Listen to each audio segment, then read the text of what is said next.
رب تعالیٰ ارشاد فرماتا ہے مثل الذین ينفقون اموالهم فی سبیل اللہ، ان لوگوں کی مثال جو اپنا مال خدا کی راہ میں خرچ کرتے ہیں، کمثل حبۃ، ایسے ہے جیسے ایک دانہ، کمثل حبۃ انبتت 7 سنابل، جس سے 7 بالیاں اگیں، فی کل سنبلۃ 100 حبہ، ہر بالی کے اندر 100 دانی، واللہ یضاعف لمن یشاء، اور اللہ جسے چاہتا ہے کئی گنا بڑھ کر عطا فرماتا ہے، واللہ واسع علیم، اللہ تعالیٰ وسعت والا، علم والا ہے۔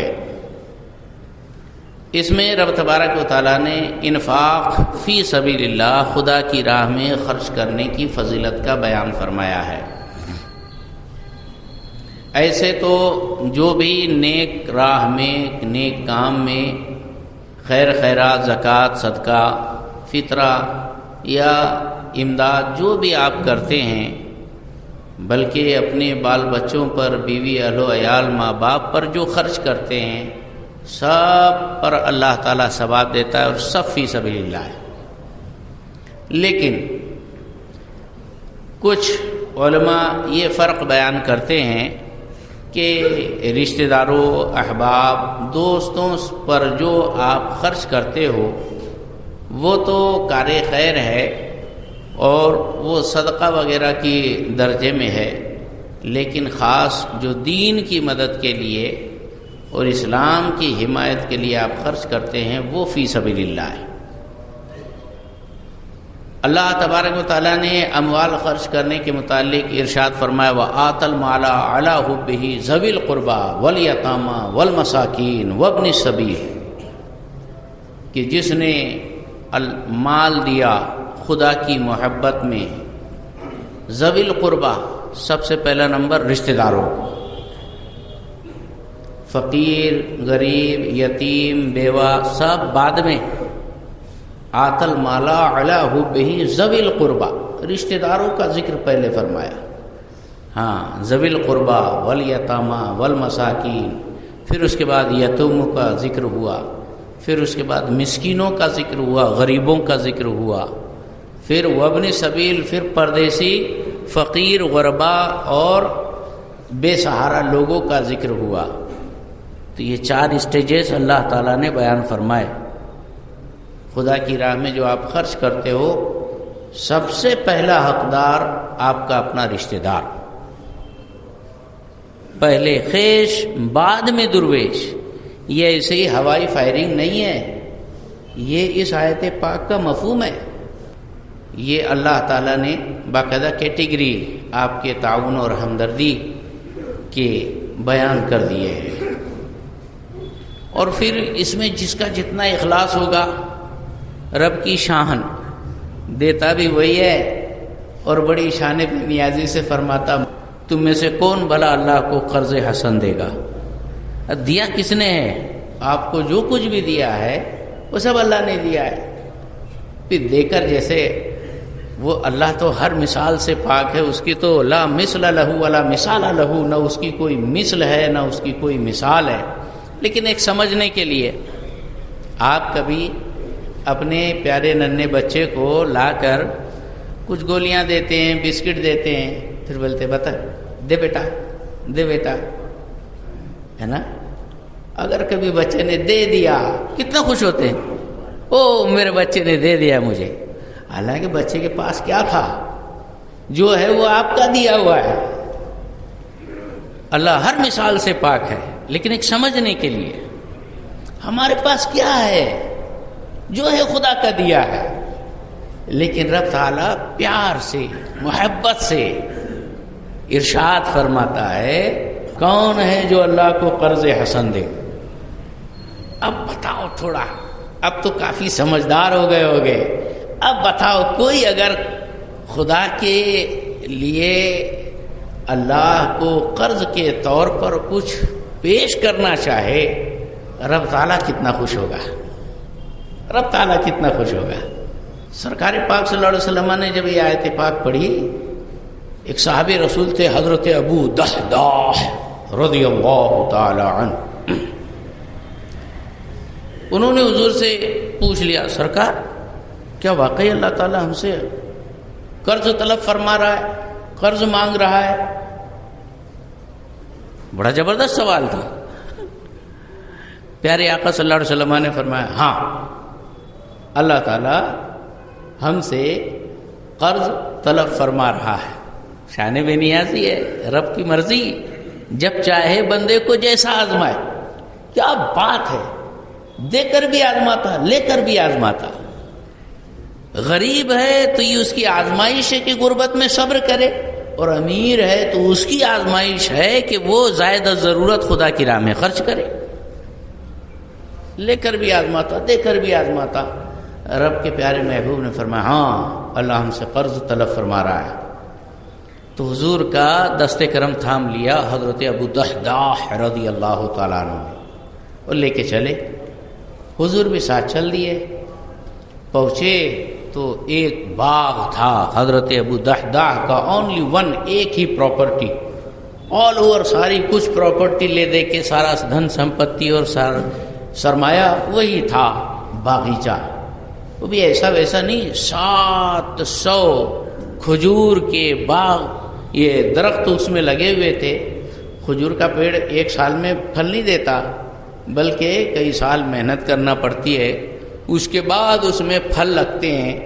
اور ظاہر بات ہے کہ ایک ایک درخت کی اچھی طرح سے چھٹائی پٹائی، رکھوالی، نگرانی اور خدمت کرنا پڑتی ہے، پانی دینا، یہ کرنا وہ کرنا، سب کچھ کر کرا کے جب باغیچہ ایک دم تیار ہو جاتا ہے، ایک ایک پیڑ میں باغ والے کی جان پھنسی رہتی ہے۔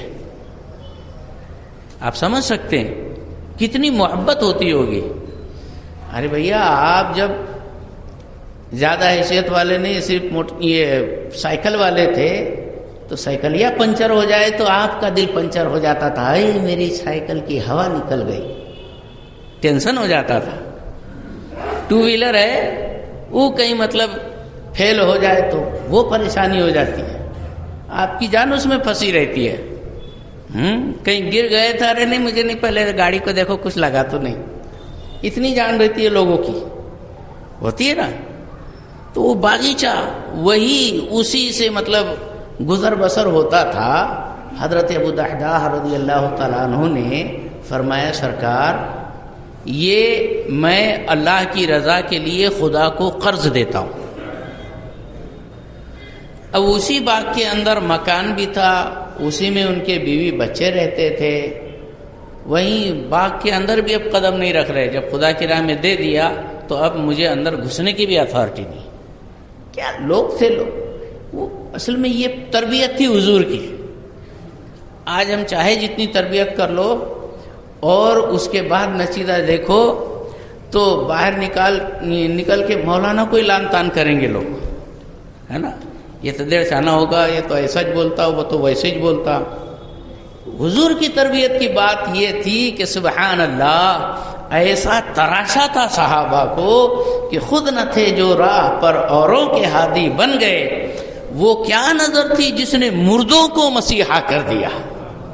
ہاں جس طرف اٹھ گئی دم میں دم آ گیا، اس نگاہ عنایت پہ لاکھوں سلام۔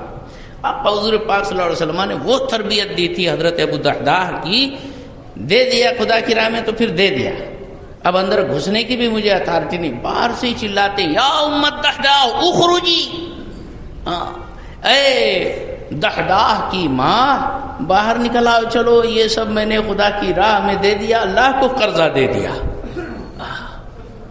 تو بی بی ام درداء اللہ کی وہ نیک بندی، اپنے بچوں کو سمیٹا، جلدی سے جو ضرورت کا سامان تھا کپڑے لتے وہ سمیٹے، اور ایک پوٹلی اٹھا کر بچوں کو ہاتھ میں لے کر دوڑتے بھاگتے باہر آ گئے، اور عرض کرتی ہے ردحت تجارتک یا ابا الدرداء او کما قالت، کہ ابو درداء تمہارا سودا تو بڑا سود مند رہا اور بڑا مفید رہا اور بہت ہی کیا کہتے ہیں نفع بخش رہا، مبارک ہو تمہیں۔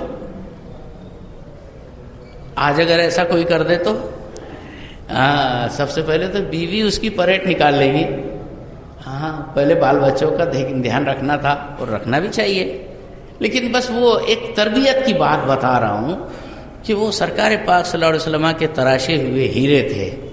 بہرحال تو یہ ہے اللہ تعالیٰ کی راہ میں خرچ کرنے والی شان.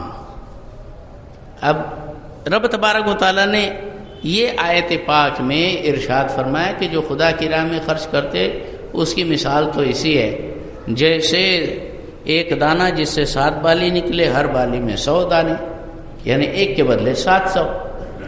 جو بیکاری رہے گا وہ تو بولے گا کہ یار بہت دام مل رہا ہے، ایک کا ملٹی پلائی 700 ہو جا رہا ہے، اس سے بینیفٹ والا اور کیا سودا ہو سکتا ہے. لیکن آگے ارشاد فرماتا ہے اللہ تعالیٰ واللہ یضاعف لمن یشاء، اللہ جسے چاہتا ہے بے حساب کئی گنا عطا فرماتا ہے. اب کئی گنا تو کتنا گنا کوئی حساب ہی نہیں، بے حساب. ایسا کیوں؟ تو اس میں مفسرین فرماتے ہیں اللہ تعالیٰ بے حساب اس کو دیتا ہے جو خدا کی بارگاہ میں بے حساب دیتا ہے، اور اللہ تعالیٰ 10 گنا سے 700 گنا اس کو دیتا ہے جو گن گن کر دیتا ہے نا. اپنے فخر خاندیش فخر مہاراشٹر علامہ عبدالغنی فرمایا کرتے تھے نا، جو بے حساب تھے جنت میں گئے، جو حساب والے تھے حساب میں رہ گئے روزے حساب، جو بے حساب تھے جنت میں گئے بغیر حساب. سادے سیدھی بولی میں پورا کچھ نچوڑ دو مصروں کے اندر بیان کر دیتے تھے. یہی مطلب ہے کہ جو حساب کے ساتھ دیتے ان کو حساب کے ساتھ ملتا ہے، جو بے حساب دیتے اب کیسے بھائی بے حساب دے دینا. تو اسٹیجز ہوتے ہیں. کوئی لکھپتی کروڑ پتی ہے جو روزانہ 2 روٹی خیرات کرتا ہے، اور کوئی متوسط میڈیم ٹائپ کا آدمی ہے، کھاؤ کماؤ چکا چلے گا تو چولہا جلے گا. وہ اگر کھاتے پیتے ہوتے ہوئے بھی 2 روٹی خیرات کرتے ہیں، یہ میڈیم ٹائپ کے عام طور کے متوسط لوگ. اور ایک وہ ہے جس کے پاس لے دے کے کل 2 ہی روٹی ہے. تو ایک وہ لکھپتی کروڑ پتی جو 2 روٹی خیرات کرتا، اور ایک وہ جو میڈیم انسان جو خود بھی کھاتا بچوں کو بھی کھلاتا اور پھر 2 روٹی خیرات کرتا، اور ایک وہ انسان جس کے پاس لے دے کے 2 ہی روٹی ہے اور وہ دونوں روٹی خیرات کر دیتا. حالانکہ دونوں نے خرچ کیا خدا کی راہ میں اور ایک ہی کیا کہتے ہیں مقدار میں خرچ کیا، لیکن ان کا درجہ الگ الگ ہوا کہ نہیں؟ ظاہر بات ہے جو کروڑ پتی لکھ پتی اس کے لیے 2 روٹی کیا حیثیت رکھتی ہے، دیا. لیکن پھر بھی اللہ تبارک و تعالیٰ اس کو 1 کے 10 گنا دیتا ہے. رب کا فرمان ہے من جاء بالحسنۃ فلہ 10 امثالها، جو 1 نیکی کرے گا اس کو 10 گنا دیا جائے گا. شان ہے اللہ کی.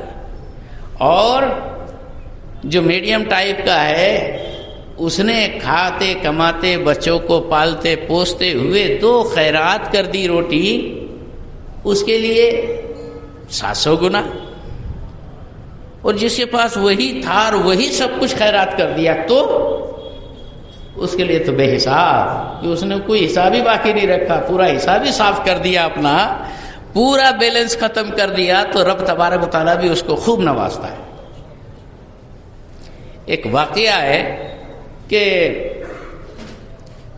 حضرت موسیٰ علیہ السلام کی بارگاہ میں ایک شخص حاضر ہوا جو بہت تنگی روزگار سے پریشان تھا، روزی کی تنگی سے حیران تھا. جلدی ملتا ہی نہیں تھا، تھوڑا تھوڑا آتا تھا، تھوڑا تھوڑا کھاتا تھا. اس طور پر بڑی مشکل سے اس کی زندگی کا گزر بسر چل رہا تھا. موسیٰ علیہ السلام سے عرض کیا حضور بہت زیادہ برے حال ہے، پیسہ نہیں آتا، ٹکتا نہیں، جلدی ختم ہو جاتا، بڑی مشکل سے گزارا ہو رہا ہے، دعا کیجیے اللہ کی بارگاہ میں. رب کی بارگاہ میں حضرت موسیٰ کلیم اللہ نے دعا کی. وہ تو ڈائریکٹ کلام کیا کرتے، کمیونیکیشن چلتا تھا. رب تعالیٰ نے فرمایا میرے موسیٰ اس کی زندگی کے اندر قسمت میں جتنی روزی ہے وہ ہم تھوڑا تھوڑا تھوڑا تھوڑا دے رہے ہیں اس کو. جہاں روزی ختم ہو جائے گی مر جائے گا، اس لیے تھوڑا دے رہے تاکہ زیادہ جیے، تھوڑا دے رہے تاکہ زیادہ جیے. حضرت موسیٰ علیہ السلام نے فرمایا دیکھ تیری بات یہ ہے، اس کے پیچھے بھید اور راز یہ ہے، تھوڑا تھوڑا اس لیے مل رہا ہے جہاں تیری روزی ختم، کرانہ ختم، تیرا پتا صاف. کہا میرے مالک سرکار اب ایسی دعا کیجئے کہ جتنی میری زندگی کے وہ ساری روزی مجھے اللہ تعالیٰ 21 دن میں دے دے, 21 دن میں دے دے. ارے کیوں جلدی کر رہا ہے, مرنے کی گھائی کر رہا ہے. عرض کیا سرکار دعا کر دیجیے. وہ اللہ کے پیغمبر جو ہوا کرتے تھے بڑے رحم دل ہوا کرتے تھے اور اپنی امت پر تو بہت شفیق ہوا کرتے تھے. تو حضرت موسیٰ علیہ السلام نے دعا کر دی. اور جب ہم دعا کریں اس کا الگ مقام ہوتا ہے, بلکہ کیا مقام ہوتا ہے, اور وہ دعا کرتے ہیں تو اس کا مقام ہوتا ہے. سبحان اللہ. جب موسیٰ کلیم اللہ نے دعا کی رب تعالیٰ نے قبول فرما لیا. ون ٹائم میں پوری زندگی بھر کا رزق غیب سے ایسا اس کو حاصل ہوا, وہ حیران, یا اللہ اتنے پیسے مجھے مل گئے, اب کیا کرنا. ہاں تو اس نے کوئی ٹینشن نہیں لیا. ہاں اس نے کیا کیا کہ گاؤں بھر میں سارے غریبوں کے اندر اعلان کر دیا کہ آج ہمارے یہاں بھنڈارا رہے گا, آؤ سب کھاؤ. لگا دیا اس نے پکانا شروع, کھلانا چالو, آ رہے لوگ, کھا رہے لوگ مزے سے, اور دعا دے کے جا رہے لوگ. حضرت موسیٰ علیہ السلام کا گزر ہوا. کہا کہ ارے 21 دن میں ملا اور 21 دن میں ختم کر دے گا لگتا, اب کل اس کو جانا ہے, جانے کی بڑی گھائی پڑی ہے اس کو. چلے گئے سرکار موسیٰ علیہ السلام. ایک ہفتے کے بعد وہیں سے گزر ہوا. سوچا کہ وہ تو ختم بھی ہو گیا ہوگا, ہے نا, 3واں ہو گیا ہوگا. لیکن دیکھا کہ وہ تو زندہ ہے اور اس کے آنگن میں وہی بھنڈارا پک رہا ہے, اور لوگ آ رہے جا رہے, کھا رہے پی رہے, مزہ کر رہے ہیں, اور وہ بھی بھلا چنگا سلامت موجود. حضرت موسیٰ علیہ السلام کو حیرانی ہوئی. خیر تعجب کو برداشت کیا. کہا شاید اس کا کوٹا ابھی تک ختم نہیں ہوا, بھنڈارا یہ تھوڑا کھلا رہا ہوگا. لیکن پھر جو دیکھا کہ اتنے ساری پبلک, پورے گاؤں کے فقیر لوگ یہیں جمع ہے, سب یہیں سے کھا پی رہے ہیں. دوسرے دن بھی وہی, تیسرے دن بھی وہی, دوسرے ہفتے بھی وہی, تیسرے ہفتے بھی وہی. حیران ہو گئے. حضرت موسیٰ علیہ السلام نے خدا کی بارگاہ میں دعا کی, یا اللہ تیرے راز تو ہی جانے, تو نے تو فرمایا تھا اس کا رزق ختم ہوگا, زندگی ختم ہو جائے گی. ایک دن میں ساری زندگی کی روزی دے دی, اور پھر بھی یہ ابھی تک زندہ سلامت بچا ہے. تیرا راز نہیں سمجھ میں آ رہا. رب تعالیٰ نے فرمایا معاملہ تو یہی تھا, لیکن جب اس کو ہم نے روزی دی تو اس نے خوب جی کھول کر ہماری رضا اور ہماری راہ میں غریبوں پر خرچ کرنا شروع کر دیا, تو پھر ہم بھی اس پر خوب خرچ کرنا شروع کر دیا. یہ بے حساب خرچ کر رہا ہے تو ہم بھی بے حساب دے رہے ہیں. حساب والے حساب ہی میں رہ گئے, روزے حساب جو بے حساب تھے جنت میں گئے بے حساب. تو رب تبارک و تعالیٰ کی شانیں ہوتی ہے. اللہ رب العزت کیسے کیسے نوازتا ہے اور کیسے کیسے بندوں کو عطا فرماتا ہے. مثل الذین ينفقون اموالهم فی سبیل اللہ کمثل حبۃ انبتت 7 سنابل فی کل سنبلۃ 100 حبۃ. اب یہی اگر خدا کی راہ میں دینا یہ دکھاوے کے لیے ہو تو رب تبارک و تعالیٰ کی شان میں اس کی گویا ایک شرک خفی ہے. دکھاوے کے لیے, نام و نمود کے لیے اپنا, اور ایسا نہیں کہ کوئی اگر کبھی اعلان کرا کے دے رہا تو آپ اس پہ ڈائریکٹ کلیم کر دو یہ تو دکھاوے کے لیے دے رہا. نہیں, نیت یہ دل کے ارادے کا نام ہے, آپ دل کو نہیں چیر سکتے. اگر کسی نے یہ نیک نیتی سے دیا کہ چلو بھائی کم سے کم حوصلہ ملے گا لوگوں کو, ورنہ بولتے رہ جاؤ دو دو دو دو اللہ کے نام پہ دو, کبھی جلدی کوئی کھڑا ہی نہیں ہوتا.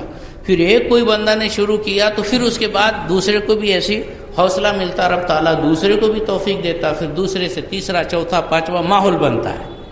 اسی لیے حضور نے بھی ارشاد فرمایا کہ من سنّا سنتن حسنتن فلہ اجرہ واجر من عمل بہ, کہ جس نے نیک کام میں پہل کی اس کو اس کا ثواب تو ملے گا اس پر, اور بعد میں جتنے عمل کریں گے ان کا بھی ثواب ملے گا.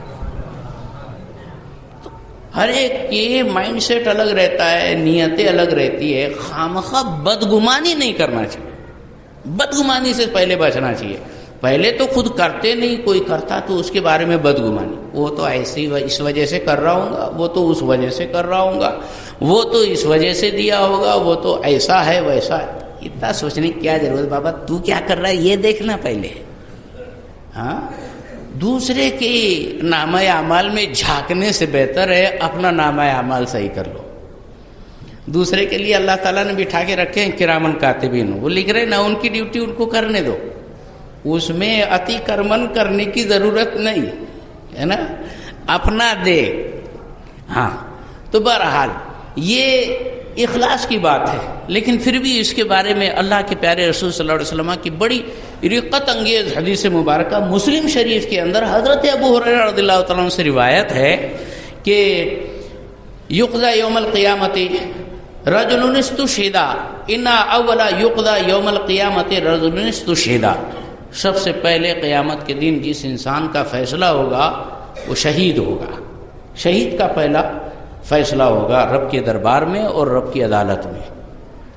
جب شہید کو حاضر کیا جائے گا، جس نے جان لٹا دی خدا کے لیے، شہید ہو گیا، رب تعالیٰ فرمائے گا کہ عرفہ نعمہ فعرفہ، رب تعالیٰ اس کو اپنی نعمتیں شمار کرائے گا، میں نے تجھے طاقت دی، ہمت دی، حوصلہ دیا، صحت دی، تندرستی دی، ہمت دیا، تو نے میرے لیے کیا کیا؟ ماذا عملت فیہا، اس میں تو نے کیا کیا؟ بندہ کہے گا رب کی بارگاہ میں کہ قاتلت فیک حتی استشہدت، اے اللہ تعالیٰ میں نے تیری راہ میں جنگ کی یہاں تک کہ میں مار ڈالا گیا، شہید کر دیا گیا۔ رب تعالیٰ فرمائے گا کذبت، تو نے جھوٹ بولا، قاتلت لأن یقال جری فقد قیل، تو نے میری راہ میں اس لیے جنگ کیا تاکہ تجھے بہادر، سورما اور بڑا پہلوان اور طاقتور بولا جائے۔ جو مقصد تھا تیرا پورا ہو گیا، لوگوں نے بڑا شور ویر، بہادر اور بڑا مطلب تجھے 30 مارخہ کہہ دیا، جو چاہا تو نے وہ ہو گیا۔ فقد قیل فأمر به وسحب على وجهه وألقي في النار او كما قال صلی اللہ علیہ وسلم، اس کے بارے میں خدا کا حکم ہوگا اور پھر اس شہید کو ٹانگے پکڑ کے منہ کے بل گھسیٹتے ہوئے جہنم میں ڈال دیا جائے گا۔ اب بتاؤ بھلا اس سے بڑا کوئی ہوتا ہے؟ ساری چیزیں بندہ اپنے لیے پسند کرتا ہے، اللہ کو بھی مانتا تو خود غرضی کی بنیاد پر، اللہ کو مانیں گے تو عذاب سے بچیں گے، جنت میں جائیں گے، جہنم سے بچیں گے، ہے نا، تکلیف نہیں ہوں گی، قبر میں کیڑے نہیں پڑیں گے، عذاب نہیں ہوگا، اس کے لیے اللہ کو مان رہا ہے، رسول اللہ کو مانتا ہے اپنے بھلے کے لیے۔ لیکن شہید وہ ہوتا ہے جو اپنے آپ کو بھی قربان کر دیتا، لیکن اس میں بھی اگر کبھی نیت کی کھوٹ ہو جائے تو سب بیکار ہو جاتا۔ نیت کا اتنا سب دار و مدار ہے، انما الاعمال بالنیات۔ پھر اس کے بعد ایک وہ شخص لایا جائے گا سخی، دوسرا شخص سخی اللہ کے دربار میں حاضر کیا جائے گا، اللہ تعالیٰ اس کو اپنی نعمتیں شمار کرائے گا کہ میں نے تجھے مال دیا اور خوب ہر طرح کی تجھے خوشحالی عطا فرمائی، کسی خزانے میں کوئی کمی نہیں رکھی، سب کچھ تجھے خوب خوب نوازا، تو نے میرے لیے کیا کیا؟ بندہ کہے گا کہ یا اللہ جس راہ میں خرچ کرنا تجھے پسند تھا میں نے اس تمام مدوں میں اور تمام ان معاملات میں تیری رضا کے واسطے خرچ کیا۔ رب تعالیٰ فرمائیں گے تو نے جھوٹ بولا، تو نے خرچ اس لیے کیا لیقال ہوا جواد، تاکہ سخی کہا جائے۔ فقد قیل، تو دنیا میں کہا جا چکا، بڑا بیچارہ دل کا بالکل دریا سمندر تھا، بہت سخی تھا، بڑا دیالو تھا، مایالو تھا، بہت نوازتا تھا، تو جو چاہا تو نے، تیرا مقصد پورا ہو گیا۔ آخرت کا کوئی تیرا ارادہ نہیں تھا، رضا الہی تیرے کوئی مقصد نہیں تھا۔ فَأُمِرَ بِهِ فَصُحِبَ عَلَى وَجْهِهِ وَأُلْقِيَ فِي النَّارِ، اس کے بارے میں بھی حکم ہوگا، اس کو بھی ٹانگیں پکڑ کے گھسیٹتے ہوئے، چہرے کے بل گھسیٹتے ہوئے جہنم میں ڈال دیا جائے گا۔ آخر میں آئے گا کہ رجل تعلم القرآن وعلمه وقرأ القرآن، کہ ایک وہ جس نے قرآن سیکھا، سکھایا اور خوب واضح بیان کیے، اس کو عالم صاحب کو اللہ کے دربار میں حاضر کیا جائے گا. رب تعالیٰ اس کو اپنی نعمتیں شمار کرائے گا. میں نے تجھے عقل دی، علم دیا، فضل دیا، کمال دیا، اتنا سب کچھ دیا، تو نے میرے لیے کیا کیا؟ تو عالم صاحب بولیں گے یا اللہ تعالیٰ میں نے کیا کہتے ہیں تعلمت العلم وعلمت فیک وقرأت فیک القرآن، میں نے تیرے واسطے علم سیکھا، سکھایا اور تیرے رضا کے لیے قرآن پڑھا. رب تعالیٰ فرمائے گا تو نے جھوٹ بولا، تو نے اس لیے علم سیکھا تجھے عالم کہا جائے، مفتی کہا جائے، بڑے بڑے ٹیگ لگے، بہت بڑے علامہ مولانا تجھے کہا جائے، تو نے قراتیں کی، تلاوتیں کی، قرآن پڑھا، قرآن پڑھایا تاکہ تجھے قاری کہا جائے. فقد قیل دنیا میں کہا جا چکا، سارے پوسٹر چھپ گئے، اس میں پورے القاب بھی چھپ گئے. اب دنیا میں جو چاہا تجھے مل گیا، آخرت میں تیرا لیے کچھ نہیں. اس کے لیے بھی حکم ہوگا، اس کو بھی جہنم میں منہ کے بل گھسیٹ کر ڈالا جائے گا. مسلم شریف کی یہ حدیث مبارکہ ہے. پتہ کیا چلا؟ اخلاص اور خلوص ہونا چاہیے. اور یہ دولت رب تبارک و تعالیٰ اپنے کرم سے عطا فرماتا ہے، لیکن کوشش تو کرتے رہنا چاہیے خلوص کی. جب کوشش کرتا ہے جبھی انسان تو سیکھتا ہے نا، اور جب کوشش کرے گا تو اللہ تبارک و تعالیٰ بھی ارشاد فرماتا ہے، ہم محنت کرنے والوں کو ضرور کامیابی سے سرفراز فرماتے ہیں کہ من جاہد فینا، کہ جو ہماری راہ میں کوشش کرتا ہے اسے ہم اپنے راستے کی طرف رہنمائی فرماتے ہیں. کامیابی ملتی ہے، کوشش تو ہونا چاہیے. اسی لیے کہتے ہیں محنت میری رحمت تیری.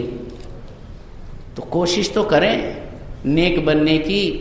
تو اس طور پر اخلاص کی کوشش کرنا چاہیے. رب تبارک و تعالیٰ کی رضا یہ اولین درجہ ہونا چاہیے، دکھاوا یہ مقصد نہیں ہونا چاہیے. الہ العالمین تمام روح ریا سے ہم کو پاک و صاف کرے، اخلاص کی دولت لازوال سے ہمیں مالا مال فرمائے، اور اپنے پیارے بندوں کی راہ اور چال چلن پر چلنے کی توفیق رفیق عطا فرمائے. وما علینا الا البلاغ. السلام علیکم ورحمۃ اللہ وبرکاتہ.